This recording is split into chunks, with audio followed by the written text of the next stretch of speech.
Hoki hoki mai rā e te whānau ki tēnei te ripene tuatoru o ngā ripene waiata. Ko te waiata tuatoru hei waiata mātātai, ko Mokopaerua. Nā kua no tēnei itito.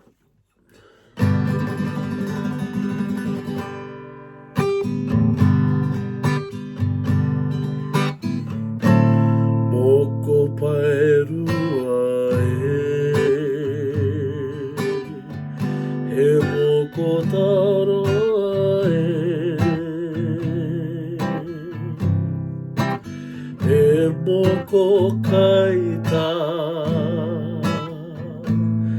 kakī rawa Toro ana i ngā rākau kairaua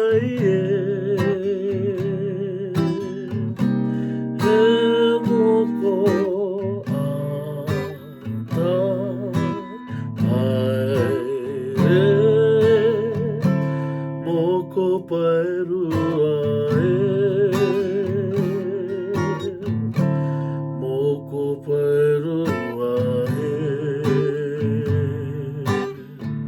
he moko tāroa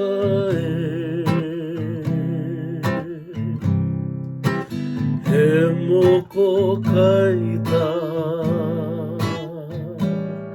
kakī rawa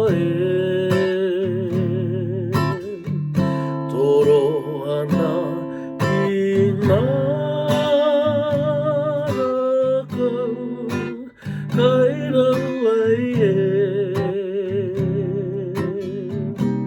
he moko ata haere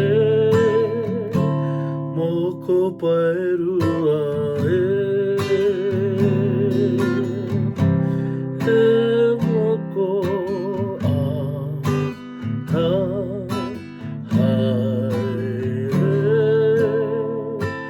Mokopaerua